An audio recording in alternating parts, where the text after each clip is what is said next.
Hey everyone, Emmerron here. So this week I wanted to do something a little different. So I am currently at Gen Con.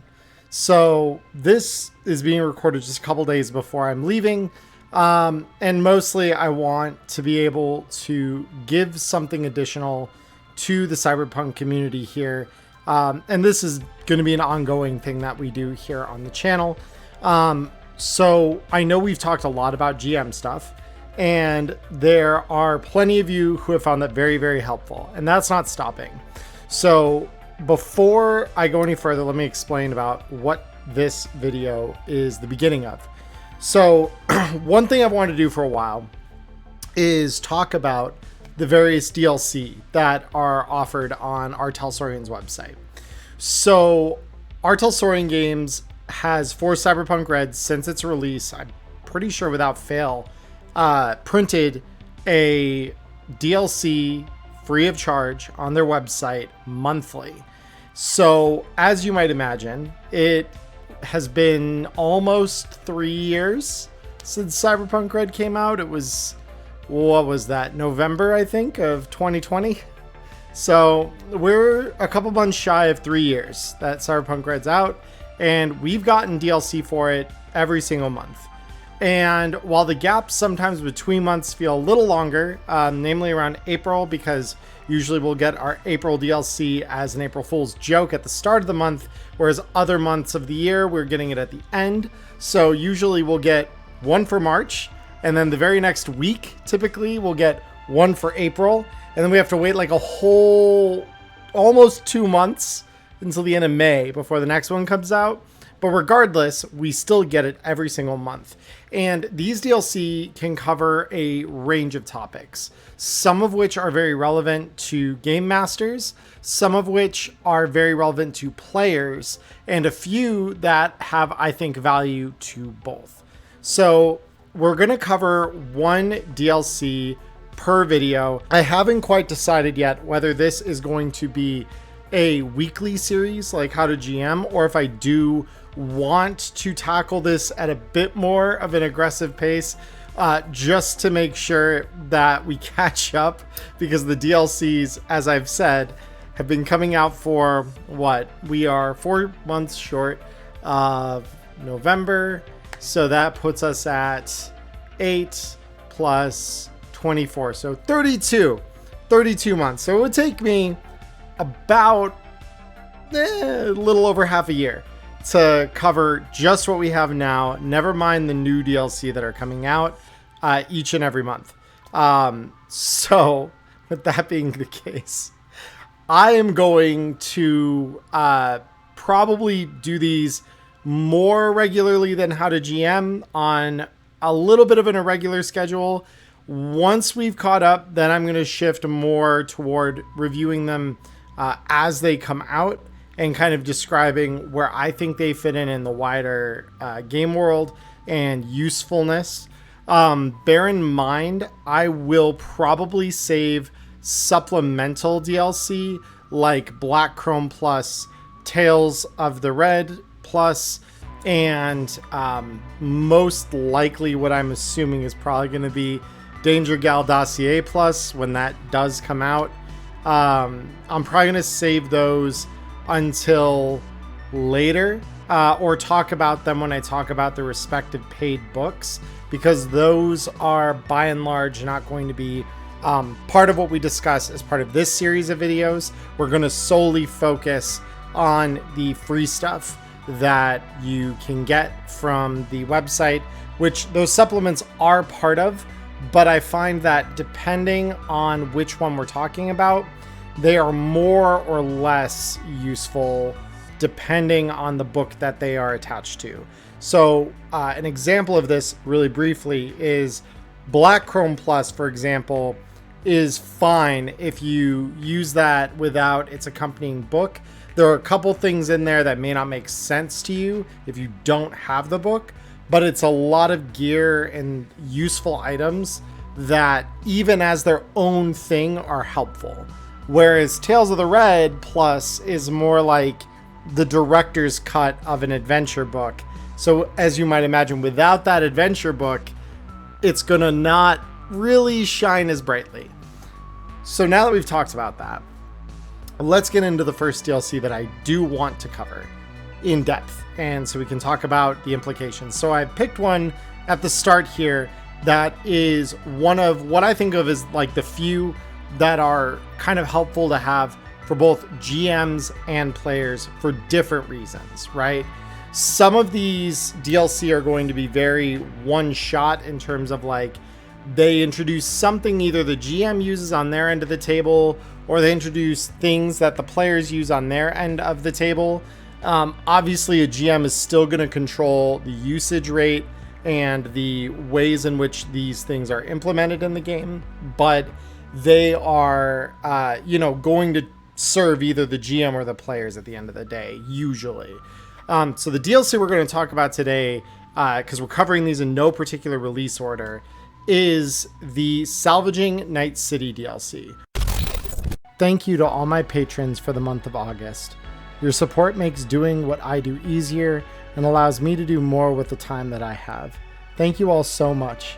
If you would like to support me in what I do, please join these fine people by following the link in the description below. Now back to the video. Thank you all. Now, Salvaging Night City is a pretty interesting supplement, in my opinion. So when we talk about economy in the game, this is something that I don't believe I mentioned in my GM episode about economy and time management, which if you haven't checked it out, I highly recommend doing so right up here. Even if you're not a GM, players, this is going to give you a better sense of what we manage on our end of the table and sort of the rules for acquiring new items that you're going to have in the game. So knowing some of that information is potentially helpful to you. So I would recommend looking at that more broadly. In the context of this DLC, the basic summary I can give is for items of 500 eddies or greater, usually you're going to need one of two people to help you out in the game world.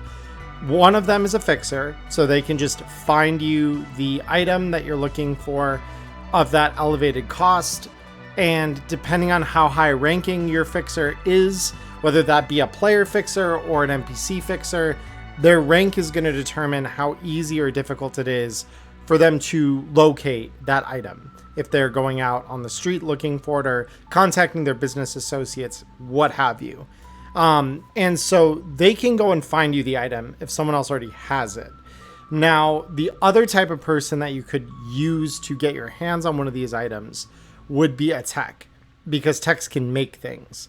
Now, there is this DLC that we're going to talk about that doesn't entirely change that relationship, but it does allow for some low-hanging fruit in the system. So when we talk about this low-hanging fruit in the system, what we're talking about is the fact that obviously in the less safe places of Night City, you're gonna have the forgotten treasures of the world. You know the old saying, one man's trash is another man's treasure. We're gonna turn trash into treasure here. So you can do this as any player role as long as you are able to pass a sufficiently high basic tech check. So basic tech is rolled against a table, and we have two variations of this table. One is if you are looking for something specific, and one is if you're taking whatever you can find. So the way that the DLC writes this system is as a downtime activity requiring 1 week, similar to a hustle that you would do as a player, or if you're spending any time healing, patching your wounds up.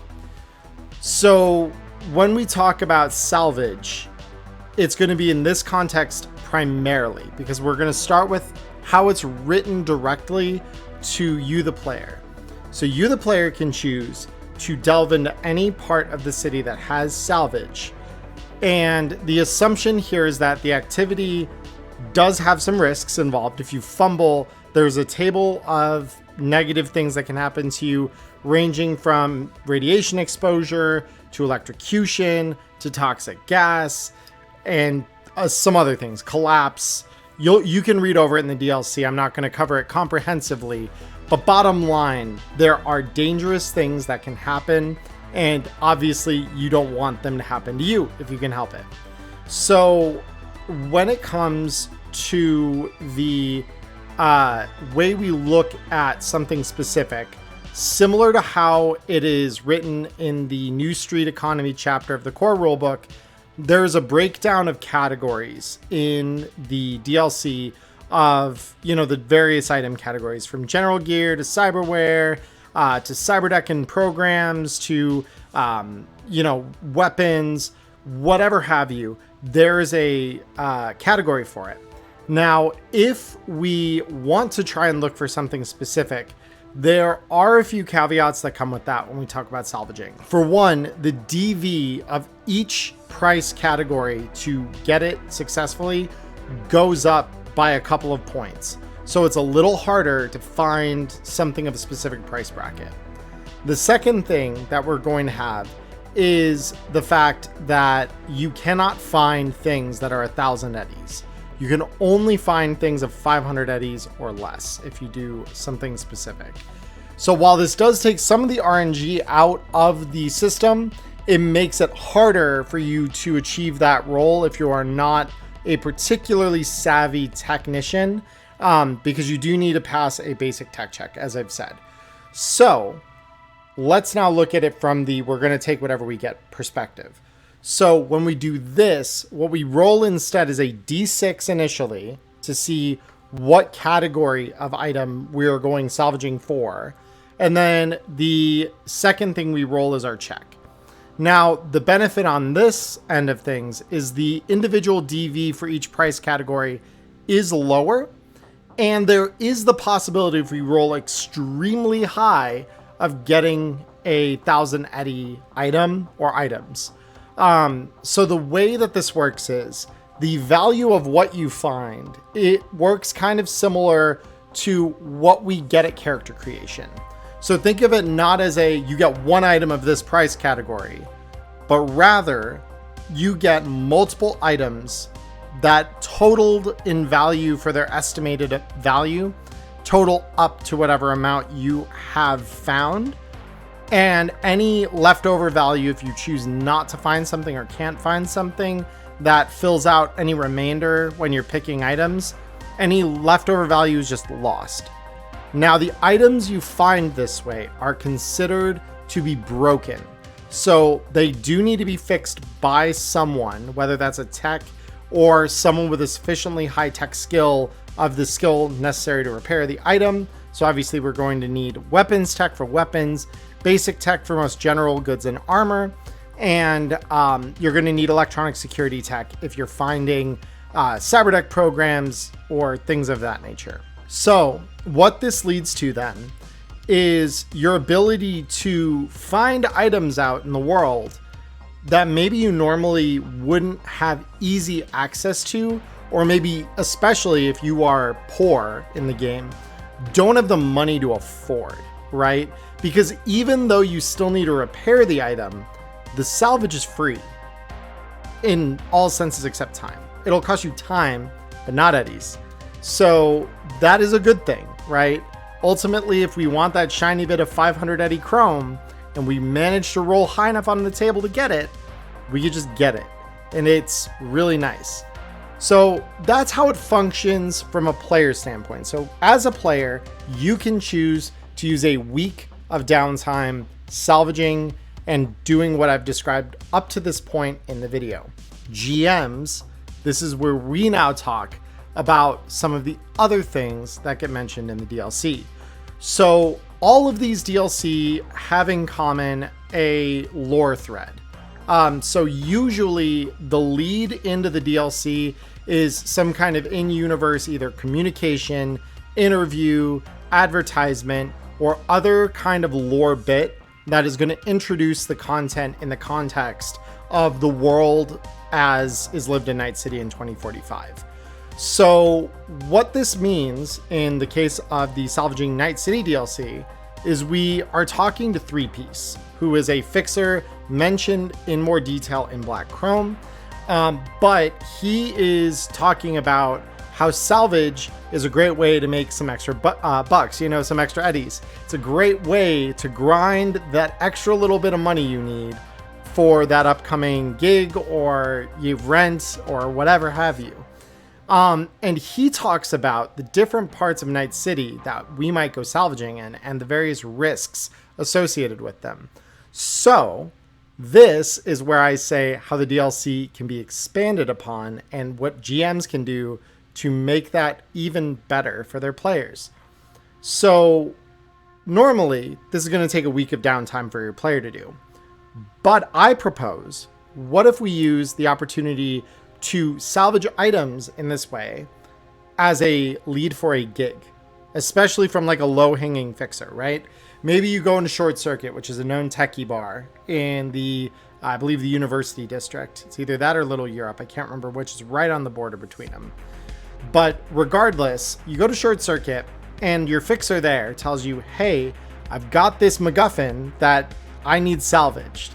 And I've heard recently that it's being held or that someone has recently seen it in the hot zone.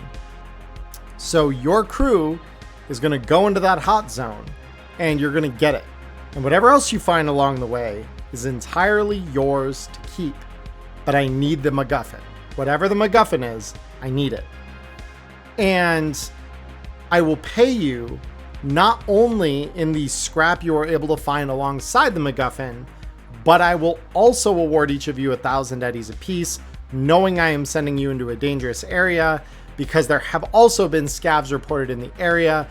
I'm worried that these scavs may also have found MacGuffin. So now we have a setup where we can go use some of the principles and information within the DLC and the world building that it establishes for us to then go into the hot zone as part of this gig. And we can use these roll tables in there that normally are intended as like a weekly thing to inform a salvage operation in the hot zone to find this MacGuffin and find maybe some other things too. Maybe the MacGuffin's value might be relatively low to an outside observer. So we can use the like premium value on the DV table that they give us at the back of the DLC. But maybe when the players pick it up, if they're smart enough or they have the right, inference skills to look at what that is and identify it, they might recognize it as being much more valuable. So now we get our moral conflict of, well, if it's that valuable, do I really want to give it to this fixer, right? Like, they're offering me 1,000 eddies a piece, but is that really as valuable as what I've found? That is something that we can layer in there to add a little bit of tension, a little bit of thinking. Are you going to be like a principled edge runner, or are you going to maybe be a little scavvy and go off the beaten path and, try to get the MacGuffin for yourself? And, that's where we can use as like a lead-in of a gig. So I would highly recommend both sides read the information in the book. Even the front part of it, I think that the lore introductions and the world building they do is great. Players, it's going to give you some context for the world you live in and the things you're doing in that world to affect it and influence it. And GMs, it's going to give you a bit of a playground to introduce new characters or concepts or set up, your set pieces on your adventures. Or even if you're running a larger campaign, to set plot threads in motion in some of these locales that your players can pick up while they're out there, they're doing this other stuff. So that's going to pretty much do it, I think, for this topic. If you have any other details about this DLC that you would like to mention in the comments below, I would love to hear it. Reddit, same to you. If you mention anything down in the comments that is especially helpful or notable beyond what I've already discussed in this video, I may do a follow-up as I've done in the past for other videos. So I'd highly encourage your contribution there if you feel like I've missed something, or if you have some cool ideas or ways that you maybe have used this at your table. If you're experienced with it already, please let me know. I always love hearing new ideas. I love the discussion that happens there. But other than that, again, my name is Emmerron. I hope you have a wonderful morning, evening, or afternoon wherever you're in the world. Stay healthy, stay safe, and until we talk again, peace.